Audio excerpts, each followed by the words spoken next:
Hello students, आज हम पढ़ेंगे angle between the two lines of regression. Now lines of regression क्या है? एक्चुअली में क्या है? ओनली आपकी स्ट्रेट लाइन ही है ना। टू स्ट्रेट लाइन के बीच में एंगल्स अपन इजीली फाइंड आउट कर सकते हैं ना। स्ट्रेट लाइन की स्टैंडर्ड इक्वेशन क्या होती है? y = mx + c। m उसका स्लोप होता है और स्लोप फॉर्म में अगर इक्वेशन दे रखी है m1 और m2 अगर उनके स्लोप्स है तो उन दोनों लाइन्स के बीच के एंगल का फॉर्मूला क्या हो जाएगा? tan θ = modulus of m2 - m1 upon 1 + m1 m2।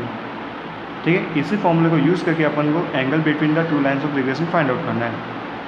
Now the line of regression y on x,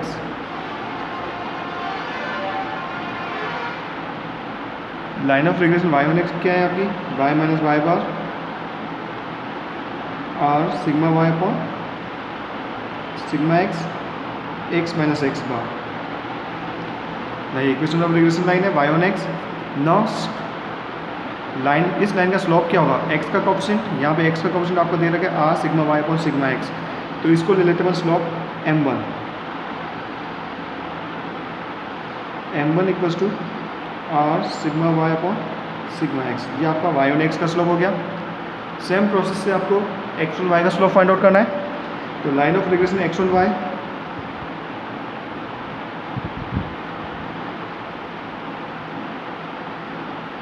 x on y आपकी होती है x - x बार r sigma x upon sigma y y - y बार। ना slope क्या होता है? x का coefficient, तो यहाँ से इसको स्टैंडर्ड फॉर्म में कन्वर्ट करेंगे तो y - y bar equals to आपका आ जाएगा sigma y upon r sigma x x - x bar. Clear? ये हो जाएगी आपकी लाइन। ना यहाँ से इस लाइन का स्लोप क्या आ रहा है? Sigma y upon r sigma x। तो स्लोप, सेकेंड लाइन का स्लोप सपोज कर लेते हैं अपन m2 and m2 =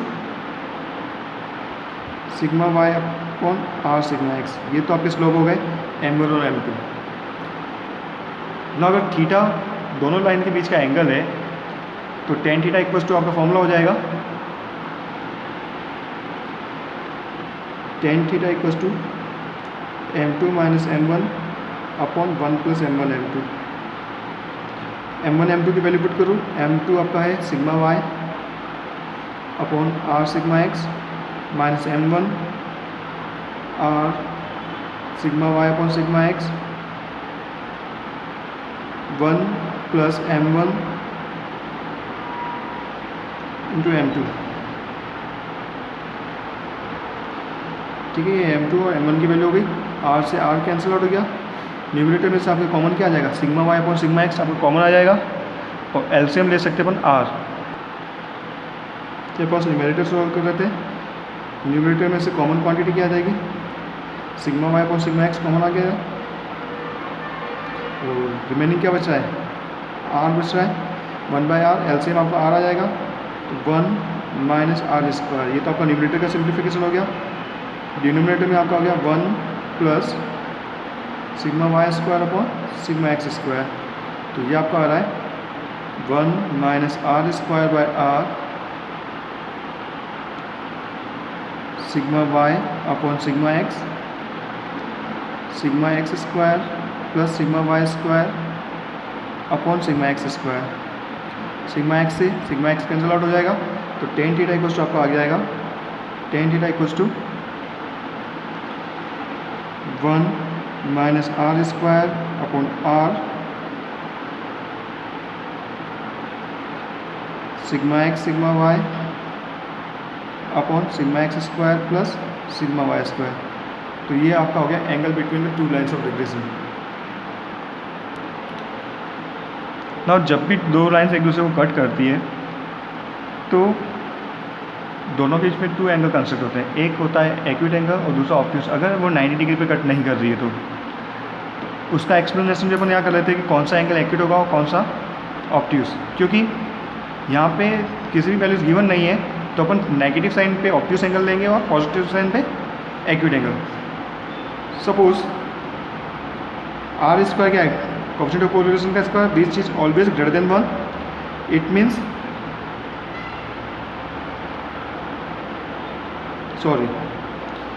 are square is always less than equal to 1, क्योंकि कोएफिशिएंट ऑफ कोरिलेशन हमेशा 1 से छोटा ही होता है. We can write this 1 minus r square greater than equal to 0. 1 minus r square greater than equal to 0. 1 minus r square greater than 0 हुआ, it means tan theta आपका क्या पॉजिटिव, तो ये आपका एक्यूट एंगल रिप्रेजेंट करेगा. तो acute angle क्या होगा आपका, ठीक. तो आर स्क्वायर लेस देन 1 है, 1 minus r square greater than 1 0 हो गया, तो टेन थीटा आपका इस केस में क्या हो जाए पॉजिटिव. तो इस केस में ये आपका बनेगा एक्यूट एंगल, उसे दे देंगे टेन थीटा 1. तो tan theta 1 equals to 1 minus r square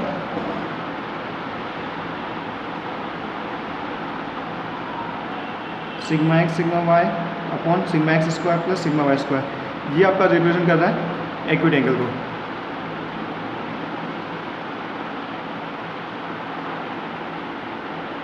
now again r square क्या आपका लेस देन इक्वल टू 1. अगर अपन इस फॉर्म में लिखे r square minus 1 less than equal to 0, उस केस में टेन थीटा आपका क्या हो जाएगा नेगेटिव हो जाएगा. आर स्क्वायर माइनस 1 की फॉर्म में लिखेंगे तो थीटा जो है tan theta 2 r square minus 1 upon r sigma x sigma y upon sigma x square plus sigma y square. ये आपका डिनोट करेगा obtuse angle.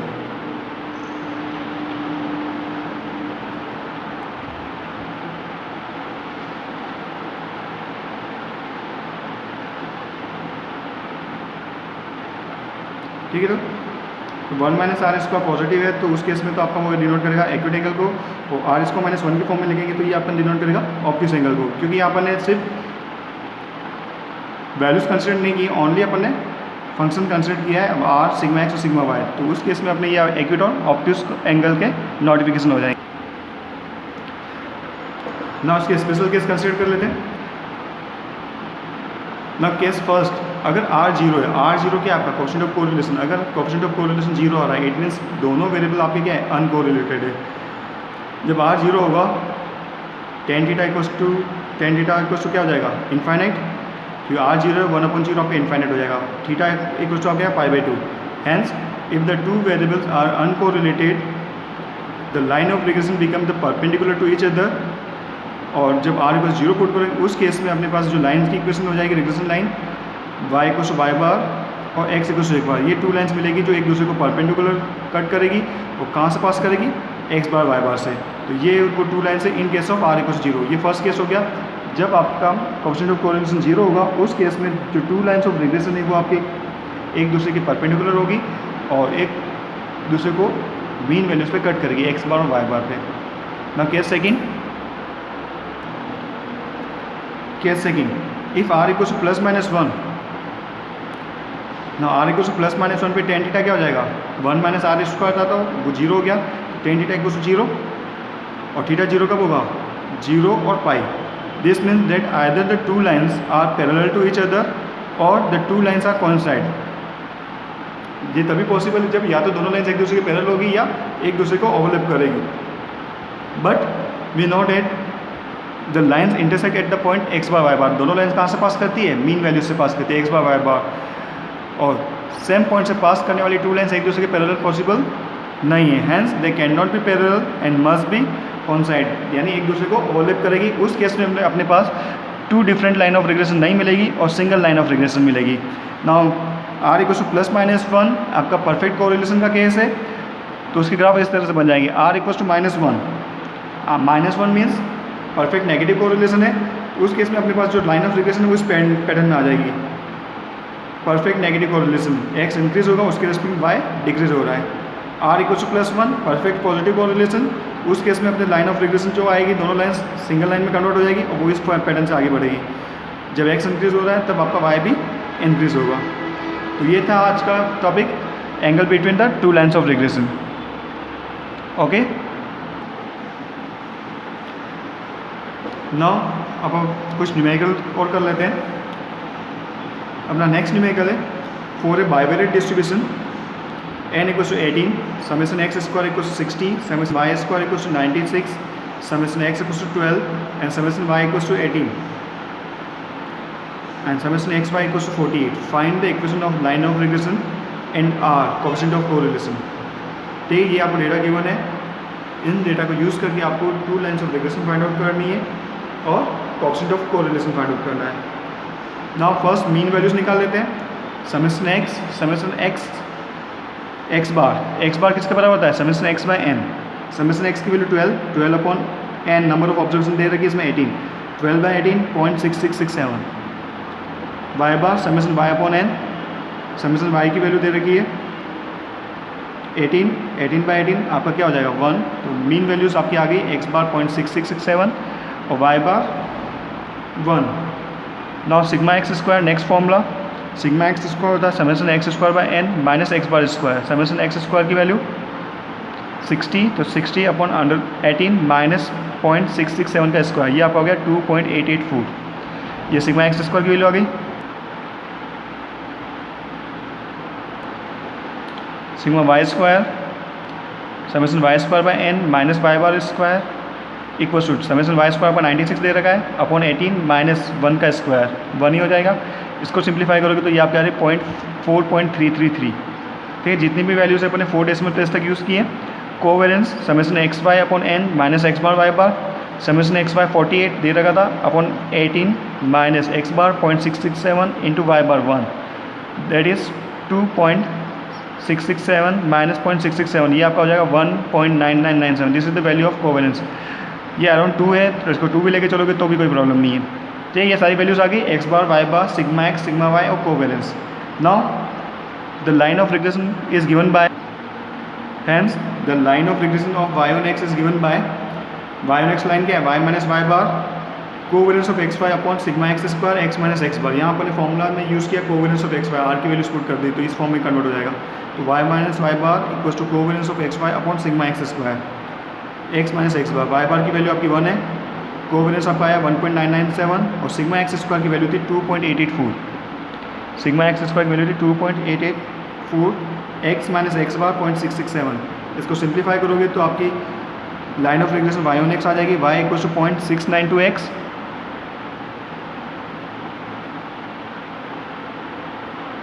Plus 0.538। This is the line of regression y on x. Now second line of regression आपकी होगी x on y. Similarly the line of regression of x on y is x minus x bar equals to covariance of x y upon sigma y square y minus y बार।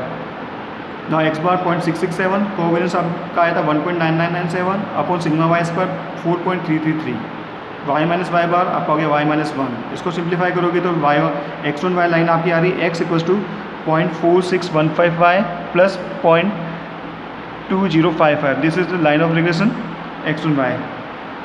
ठीक है, last में आपसे क्या पूछा था coefficient of correlation. ना coefficient of correlation के लिए आप डायरेक्ट फॉर्मूला भी यूज़ कर सकते हो, r equals to covariance of x y upon sigma x sigma y, या अपन रिग्रेशन लाइन को ही यूज़ करके अपन coefficient of correlation find out कर रहे हैं। नाउ एक्स ऑन वाई का जो रिग्रेशन कोएफिशिएंट है वो तो क्या आ गया 0.4615, बी एक्स वाई की वैल्यू 0.4615। और फर्स्ट लाइन जो थी आपकी x on y y on x, ना फर्स्ट लाइन जो आपकी थी वाई ऑन एक्स उसमें रिग्रेशन कोएफिशिएंट क्या आ रहा है 0.692 बी वाई एक्स की वैल्यू। ना दोनों का मल्टीप्लिकेशन किसके बराबर होता है आर स्क्वायर, दोनों का मल्टीप्लाई कर दो, दोनों का मल्टीप्लाई आर स्क्वायर इक्वल हो गया 0.4615 इंटू 0.692, ये आपका आ गया 0.3194।